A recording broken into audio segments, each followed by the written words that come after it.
전능하사 천지를 만드신 하나님 아버지를 내가 믿사오며 그 여호와들 우리 주 예수 그리스도를 믿사오니 이는 성령으로 잉태하사 동정녀 마리아에게 나시고 본디오 빌라도에게 고난을 받으사 십자가에 못 박혀 죽으시고 장사한 지 사흘 만에 죽은 자 가운데서 다시 살아나시며 하늘에 오르사 전능하신 하나님 우편에 앉아 계시다가 저리로서 산자와 죽은 자를 심판하러 오시리라. 성령을 믿사오며 거룩한 공예와 성도가서 교통하는 것과 죄를 사하여 주시는 것과 몸이 다시 사는 것과 영원히 사는 것을 믿사오나이다. 아멘. 주가 막히고 역사님을 가해하시고 밟고 밟은 그와 짐을 나을 때 요단강을 건너가서 주의 손을 붙잡고 기쁨으로 주의 얼굴 배우니 나의 주를 내가 그의 곁에 서서 배우며 나의 주를 손에 못 잡음을 보아야겠네. 나를 나눠 올라가서 주님 앞에 전하고 온유하신 그 얼굴을 배울 때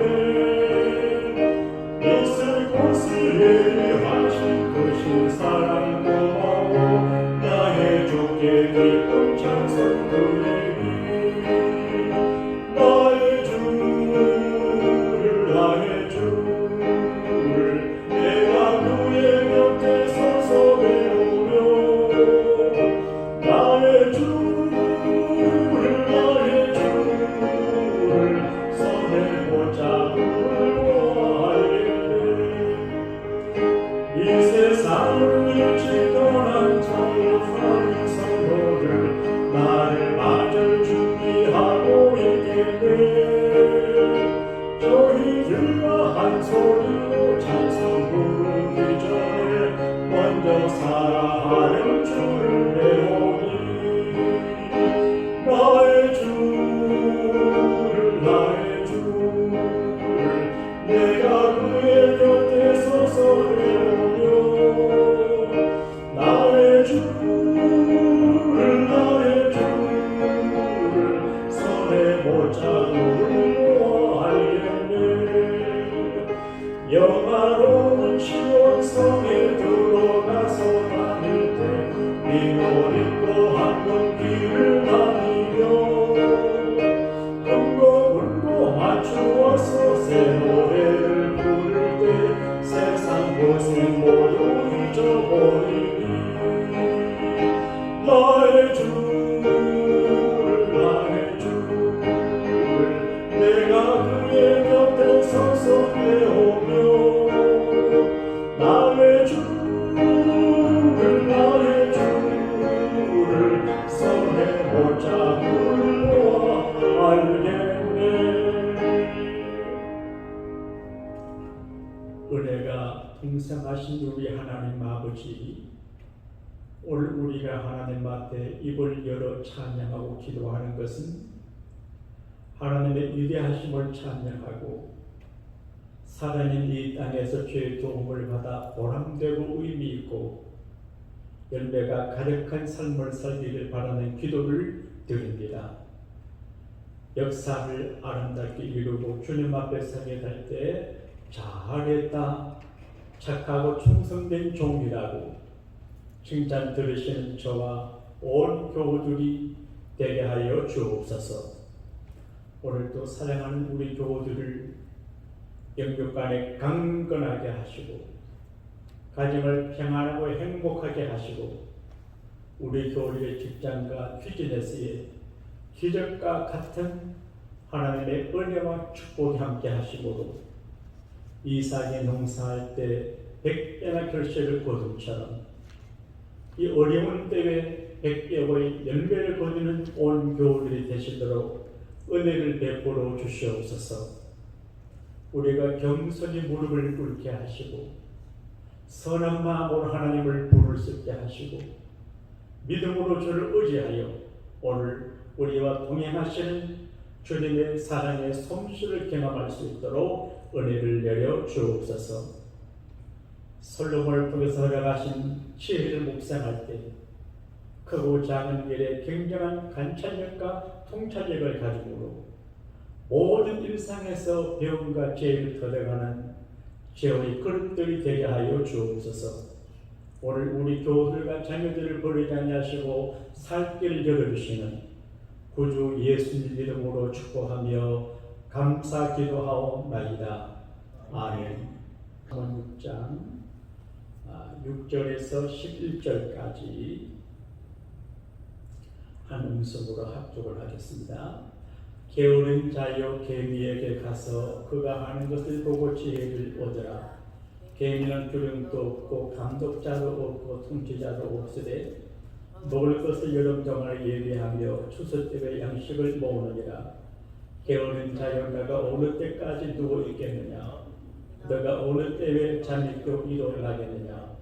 좀 더 자자, 좀 더 졸자, 손을 모으고 좀 더 누워있자 하면 내 빈공이 강도같이 오며 내 군핍이 군사같이 이르리라. 아멘. 솔로몬은 수천 년 전의 사람이지만 그가 받은 영감과 지혜를 글로 남겨서 우리에게 자문이라는 책으로 전해주고 있습니다. 책이 소중하고 기록의 소중함을 깨닫게 됩니다. 솔로몬은 왕입니다. 공사가 다망합니다. 그러나 그는 지혜로워서 관찰력과 통찰력을 갖고 있는 것 같아요. 그래서 자녀들을 백성들을 교육을 할 때 개미 이야기를 합니다. 개미 하면 여러분 뭐가 생각이 납니까? 여성들은 개미 허리, 아주 개미 허리 같은 허리를 갖기 위해서 얼마나 애렸습니까? 개미 종류가 많아요. 큰 개미, 작은 개미, 개미가 많은데 왕궁에 사는 솔로몬의 개미를 이야기해요. 그래서 게으른 자야 개미에게 가서 지혜를 얻으라. 솔로몬을 보니까 사람들 중에 열심히 사는 분들도 있고 게으른 분들이 있음을 보게 됐습니다. 왕자들이 많은데 열심히 공부하고 무예를 연마하고 왕자답게 노력하는 자녀가 있는가 하면 게으르고 나태하고 또 이제 미래를 생각하지 않고 무책임하게 살아가는 이들이 있었는 것 같아요. 신하들 가운데도 부지런히 공부하고 열심히 정치를 공부하는 신하가 있는가 하면 게으르고 나태한 분들이 계시는 것 같아요. 그래서 게으른 사람들에 대한 마음에 안타까움이 있었나 봐요. 그래서 게으른 자야, 게으른 딸아, 게으른 아들아, 게으른 백성들아, 개인에게 가서 그 지혜를 배우라. 지혜가 뭘까? 어쩌면 통찰력, 관찰력이 아닐까 생각이 돼요. 보통 사람은 그냥 지나가요. 개미를 보고 지혜를 얻기가 어려운데 솔로몬은 개미를 봐라. 개미가 얼마나 지혜롭냐. 관찰력, 통찰력이 이 시대는 복잡해요. 그냥 지나고 나면 보이는 것 없고 들리는 것 없고 손에 잡히는 것 없이 휙지나가요. 우리가 성경을 비교할 적에도 자세히 보고 경건한 마음으로 영적인 감각으로 보면 성경 말씀이 내게 살아서 도전을 하지만 그냥 휙 보면 그냥 지나갑니다. 근데 솔로몬은 통찰력이 있었어요. 그래서 개미 이야기를 해요. 개미에서 뭘 배우냐? 우선 자기를 돌아보는, 내가 게으른가 게으르지 않는가. 개미는 게으르지 않고 부지런하다 그런 말이죠. 열심히 해요. 게으르지 않아요. 일을 할 때 열심히 일을 해요. 근데 자기 일을 해요. 현대인들은 신문도 봅니다. 유튜브도 봅니다. 여러 가지 SNS 자료가 많아요. 그래서 자기 일에 무관심하고 자기 일에 집중하지 못하고 자기와 전혀 관계없는 연예인, 정치가 그런 데 관심을 자기 일이 아니에요. 자기 짝이 아니에요. 어떤 아줌마들은 노래하는 가수를 자기 자기가 뭐라 그러죠? 뭐 아줌마거든 그래가지고 의미 없잖아요. 그러니까 자기 일에 게으르지 말고 자기 일을 해야 돼요. 제 친구가 어려보는 상식이 많아요. 나중 보니까 유튜브에서 보고 한 이야기. 그 별로 의미가 없잖아요. 그래서 my job, your job. 자기 일에 게으르면 안 된다 그런 말이죠. 그 다음에 개미는 우리에게 많은 것을 배우게 하는데 스스로 해요. 간역자도 없고 감독자도 없어요. 이 세상 모든 인간 쪽에게는 관리 감독하는 기관이 있어요. 공무원들을 관리 감독하는 감사원이 있어요. 임금의 정치를 옳지 않은 사헌부가 옛날에 전부 다 감독을 해요. 그래서 모든 사람들의 관리 감독을 받아요. 잘못하기 쉬우니까. 그런데 개미는 관리하는 사람도 없고 감독도 없는데 스스로 해요. 제가 이 말씀을 묵상할 때 조금 죄송한데 우리 집에서는 우리 아이들 보고 공부하라 그런 말을 안 해요. 내가 공부하라고 하는 말 들어본 적이 한 번도 없어요. 우리 아버지도 우리 어머니도 그냥 내버려둬요. 열심히 공부하지는 않았지만 그냥 잘했어요. 그냥 스스로 했어요. 그러니까 공부하는 게 좋고 즐겁고 보람이 돼요. 제가 목사인데 목사도 목회가 크든 적든 관계없이 스스로 기쁨으로 즐겁게 해야죠.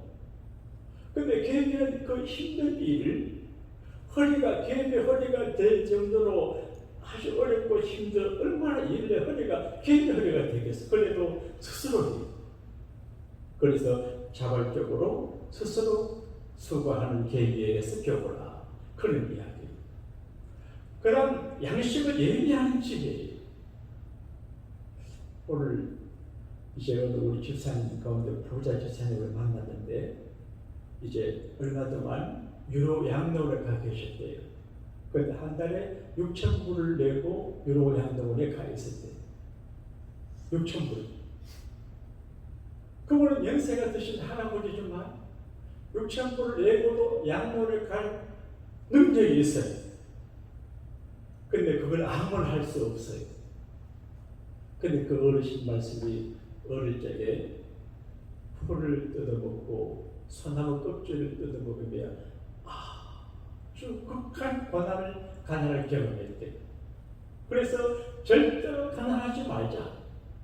1년을 사니까 능력도 갖고 6,000불 내고도 넉넉하게 유로 양로를 갈 만한 능력을 갖고 있거든요. 그런데 먹을 양식, 경제 문제가 중요합니다. 저는 미국 대통령 되신 분이 선거 출마할 때 상대방 이제 후보에게 바보야, 문제는 경제야. 이 캐치프레이즈로 젊은 대통령이 됐어요. 우리가 돈 이야기하고 경제 이야기하면은 좀 이상하게 생각하고 낮게 보는데 그렇지 않아요. 먹고 사는 문제가 굉장히 중요해요. 개인도 경제가 중요하고 가정도 경제가 중요하고 부부생활도 너무 가난하면 화목하지 못해요. 교회가 거룩하고 초월한 것 같아도 경제 문제가 중요해요. 그런데 경제 문제가 중요한데 이 개인은 그 경제 문제 양식의 중요함을 알아요. 그래서 여름달에 추수 때가 될 때까지 양식을 사하고 와서 개인을 이제 자기 집에 모아둬요. 그리고 추수 때가 끝나고 양식 거둘 때가 없을 때 개인은 쌓아둔 양식을 내서 겨울을 잘 지나가는 것을 이야기해요. 아이들 동화의 개미와 배짱이 이야기는 기가 막힌 이제 비유인 것 같아요. 여름에 개미는 일을 해요. 배짱이 여름에 놀아요. 그런데 가을이 되고 겨울이 되니 개미는 자기 집에 가서 따뜻한 음식을 먹고 지나는데 배짱이 여름에 kit장을 채워 놀다가 양식이 없어요. 그 모습을 가르쳐줘요. 이 이야기를 여러 전에 했더니만 각경은 권사님이라고 계셨는데 목사님 요즘은 노래하고 돈 많이 봅니다 그러대요. 그런데 일할 때 일하지 아니하면 나중에 정말 초라하게 된다. 그러니까 놀라고 하는 음악은 돈벌이가 안 돼요. 가수도 열심히 노력하고 그게 양식을 벌어야 돼요. 그래서 개미에게 가서 여름 동안에 양식을 얘기하는 것을 배우라 그럽니다. 노후에 가난하게 사는 건 힘든 일이에요. 요즘 우리가 가난을 피부로 느껴요. 아, 가난이 이런 것이구나. 정말 경제 문제가 중요하구나. 이걸 깨닫게 돼요. 그래서 게으르면 가난하게 된다. 그리고 잠자리를 좋아하면 이제 가난하게 될 것을 말해요. 게으른 자여 너가 어느 때까지 눕겠느냐, 너가 어느 때 잠에 깨어 일어나겠느냐. 좀 더 자자, 좀 더 졸자, 손을 모으고 좀 더 눕자 하면 내 빈궁이 강도같이 오며 내 번개비 군사같이 이르리라. 그렇게 말해요. 그러니까 노는 게 좋아서 그냥 일하는 자기 일을 게을리 하고 전역한 게 없는데 시간과 정성을 쏟게 되면 나중에 가난하게 된다는 거죠. 결론적으로 우리가 무슨 일에 게으르지 않아야 될까요? 바울 로마인 교도들에게 말씀한 적에 부지런하여 게으르지 말고 열심을 품고 주를 섬기라 그렇게 했어요. 제가 이 말씀 묵상할 때 첫째는 내 일을 게을리 하면 안 돼요. 가정에서 하는 일이 있습니다. 직장에서 하는 일이 있습니다. 또 교회에서 하는 일이 있습니다. 하나님께서 내게 맡겨준 그 일을 잘해야 돼요. 저는 목사니까 목회를 잘해야 돼요. 제가 이 말씀 앞에서 내가 좀 더 집중하고 더 열심히 주의 일을 해야지 그런 생각을 하네요. 각설의 목사님이라고 하는 분이 교육대 세미나할 때 이런 말씀하는 걸 들었습니다. 어느 목사님 한 분이 늘 기도원에 가서 기도하고 금식하고 하나님 목회를 도와주세요. 늘 그렇게 기도하니까 그래도 목회가 잘 안 된다는 거예요. 그때 강 목사님 말씀하시기를 아모의 목사 기도하지 말고 일해 그랬대요. 기도를 해야 돼요. 근데 기도만 하면 안 돼요. 학생이 공부를 잘하기를 바라면 좋은 대학 가기를 바라면 공부를 잘해서 좋은 대학 가게 될 기도하면서 공부를 해야지. 기도만 하고 공부 안 하면 어떻게 되나 그런 말이죠. 게으르지 말고 열심을 품고 주를 섬기고 내가 맡은 일, 주께서 내가 맡은 일을 열심히 하게 되면 하나님께서 놀라운 미래를 우리에게 열어주어서 절대로 가난하거나 초라함을 당하지 않게 될 줄로 믿습니다. 주님 기도하겠습니다. 하늘에 계신 우리 아버지여 이름이 거룩히 여김을 받으시오며 나라에 임하옵시며 뜻이 하늘에서 이루어진 같이 땅에서도 이루어지이다. 오늘날 우리에게 일용할 양식을 주옵시고 우리가 우리에게 죄인자를 사하여 준 것 같이 우리 죄를 사하여 주옵시고 우리를 시험에 들게 하지 마옵시며 다만 악에서 구하옵소서. 되게 나라와 권세와 영광이 아버지께 영원히 있사옵나이다. 아멘.